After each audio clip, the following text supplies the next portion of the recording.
Hi అండి, అందరికీ నమస్కారం. ఓం శ్రీ మాత్రే నమః. ఓం శ్రీ గురుభ్యో నమః. వాస్తు ప్రకారం పాటించడం వలన ఇబ్బందులు కూడా తొలగిపోతాయి. వాస్తు దోషాల నుంచి కూడా బయటపడవచ్చు. చాలామంది వాస్తు ప్రకారం అనుసరిస్తూ ఉంటారు, కానీ కొంతమంది తెలియక పొరపాట్లు చేస్తూ ఉంటారు. పూజ గది విషయంలో కొన్ని వాస్తు నియమాలను పాటించాలి. పూజ గదిలో పెట్టే దేవుళ్ళ విగ్రహాల విషయంలో ఈ తప్పు చేయొద్దు. వాస్తు ప్రకారం పాటించడం వలన ప్రతికూల శక్తి తొలగిపోయి సానుకూల శక్తి వ్యాపిస్తుంది. వాస్తు ప్రకారం పాటించడం వల్ల ఇబ్బందులు కూడా తొలగిపోతాయి. వాస్తు దోషాల నుంచి కూడా బయటపడవచ్చు. అయితే చాలామంది వాస్తు ప్రకారం అనుసరిస్తూ ఉంటారు, కానీ కొంతమంది తెలియక పొరపాట్లు చేస్తూ ఉంటారు. పూజ గది విషయంలో కూడా కొన్ని వాస్తు నియమాలను పాటించాలి. ముఖ్యంగా పూజ గదిలో పెట్టే దేవుళ్ళ విగ్రహాల విషయంలో కొన్ని తప్పులు చేస్తూ ఉంటారు.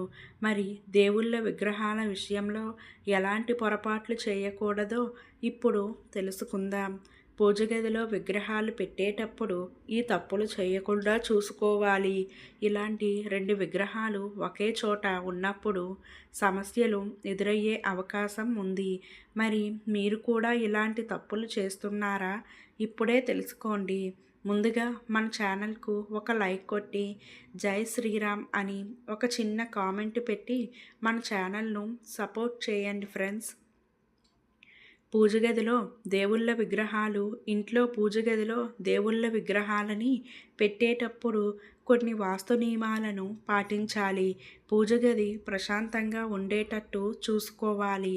పూజ గది నుంచి సానుకూల శక్తి ప్రవహించేలా చూసుకోవాలి. ఇవన్నీ జరగాలంటే పూజ గది శుభ్రంగా ఉండాలి. దాంతో పాటుగా విగ్రహాల విషయంలో కొన్ని తప్పులు చేయకూడదు. హనుమంతుడు, శని విగ్రహాలు పూజ గదిలో హనుమంతుడు, శని విగ్రహాలు రెండు పక్కపక్కన ఉండడం మంచిది కాదు.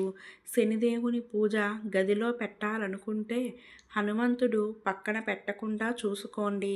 ఈ రెండు విగ్రహాలు పక్కపక్కన ఉంటే సమస్యలు వస్తాయి, ప్రోత్సాహం తగ్గిపోతుంది. రెండు విగ్రహాల శక్తులు వేరువేరు కాబట్టి వేరుగా ఉంచాలి. కాళీమాత, లక్ష్మీదేవి పూజ గదిలో ఈ రెండు విగ్రహాలు పక్కపక్కన పెట్టడం మంచిది కాదు. లక్ష్మీదేవి ప్రశాంతత, డబ్బుకి చిహ్నం. ఈ పొరపాటు కూడా చేయకుండా చూసుకోవాలి. రెండు శివలింగాలు శివలింగాలను పెట్టినప్పుడు రెండు శివలింగాలు పక్కపక్కన లేకుండా చూసుకోండి. అలాగే శివలింగాన్ని ఇంట్లో పెట్టినప్పుడు రోజు బిల్వపత్రాలను సమర్పించండి. ఒకే చోట ఒకే రకమైన విగ్రహాలు పెట్టకూడదు. పూజ గదిలో ఒకే దేవుడికి సంబంధించిన 2-3 విగ్రహాలు ఉండకూడదు. ఒకటి ఉంటే సరిపోతుంది. అలాగే ఆ విగ్రహాలని ఎప్పటికప్పుడు శుభ్రం చేస్తూ ఉండండి. పగిలిపోయిన, విరిగిపోయిన విగ్రహాలు వాస్తు ప్రకారం పగిలిపోయిన, విరిగిపోయిన విగ్రహాలు ప్రతికూల శక్తి కలిగిస్తాయి, సానుకూల శక్తిని తొలగిస్తాయి. కాబట్టి అలాంటి వాటిని పూజ గది నుంచి తొలగించడం మంచిది. పూజ గదిలో ఉండే వాతావరణమే ఇంటి మొత్తాన్ని ప్రశాంతంగా ఉంచుతుంది. కొందరి ఇళ్లల్లో పూజ నిత్యం దీపారాధన చేసేటప్పటికీ ఎన్నో రకాల కలహాలు, గొడవలతో ఆ ఇంట్లోని వారికి మనశ్శాంతి లేకుండా పోతుంది. ఇలా ఎందుకు జరుగుతుంది అనే విషయంలో వాస్తుశాస్త్రం కొన్ని ముఖ్యమైన విషయాలను చెప్తుంది. పూజ గదిలో అవసరమైన వస్తువులను ఉంచడమే ఇందుకు కారణమంటుంది. అవేంటో చూడండి. వాస్తుశాస్త్రం ప్రకారం ప్రతి ఇంటికి వాస్తు అనేది చాలా కీలకమైన అంశం. ఇల్లు లేదా కార్యాలయాన్ని వాస్తు నియమాల ప్రకారం నిర్మించడం వల్ల అక్కడ నివసించే వ్యక్తులపై సానుకూల ప్రభావం పడుతుంది.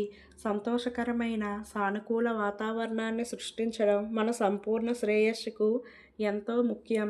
ఎందుకంటే ఇది ఒత్తిడిని తగ్గించడమే కాకుండా మానసిక ఆరోగ్యాన్ని మెరుగుపరిచి కుటుంబ సంబంధాలను బలపరుస్తుంది. అయితే పూజ గదిలో పొరపాటున కూడా ఈ ఒక్క వస్తువును ఉంచకూడదు, లేకపోతే అది పేదరికాన్ని తెచ్చిపెడుతుంది. కుటుంబంలో వివాదాలు పెరుగుతాయి. వాస్తుశాస్త్రం ఇంట్లో శాంతి, సమృద్ధి మరియు సానుకూల శక్తిని నిలబెట్టడానికి కొన్ని ముఖ్యమైన సూచనలను అందిస్తుంది. ఇందులో పూజ గదిలో కొన్ని వస్తువులను ఉంచకుండా జాగ్రత్త వహించడం కూడా ఒకటి. ఎందుకంటే అవి ప్రతికూలతను, అశాంతిని కలిగిస్తాయి. పూజ గదిలో ఏ వస్తువులు ఉంచితే గొడవలు వస్తాయో తెలుసుకుందాం. పూజ గది అనేది ప్రతి ఇంట్లో అత్యంత పవిత్రమైన స్థలం. అక్కడ మనం దేవుడిని ప్రార్థిస్తూ, పూజిస్తూ ఇంట్లో సానుకూల శక్తిని పెంచుతాము. ఇది కేవలం దైవారాధన కోసం మాత్రమే కాదు, ఇంటి సానుకూల శక్తిని కేంద్ర బిందువుగా కూడా పనిచేస్తుంది. వాస్తు నిపుణుల అభిప్రాయం ప్రకారం పూజ గదిలో అగ్గిపుల్లలు ఉంచడం వల్ల ప్రతికూల శక్తి పెరుగుతుంది. వాస్తు జ్యోతిష్య శాస్త్రవేత్తలు చెప్పేది ఏమిటంటే అగ్గిపుల్లలు ఉంచడం వల్ల ఇంట్లో ఆర్థిక సంక్షోభం ఏర్పడుతుంది.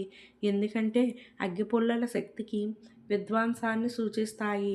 ఇటువంటి వస్తువులను పూజ గదిలో ఉంచడం వల్ల శక్తిలో అసమతుల్యత సంభవించి ఇంట్లో కలహాలు పెరుగుతాయి.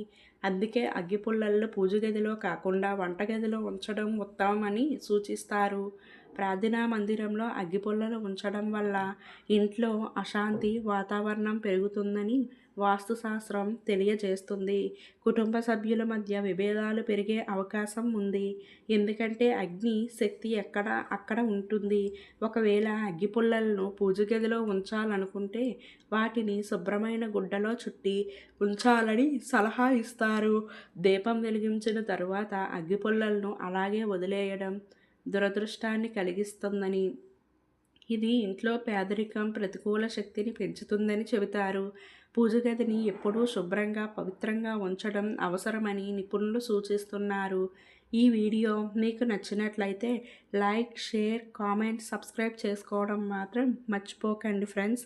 అలాగే పక్కనున్న గంట సింబల్ని క్లిక్ చేస్తే నేను పెట్టే మరిన్ని వీడియో నోటిఫికేషన్స్ అనేవి మీ ముందుంటాయండి. ధన్యవాదములు.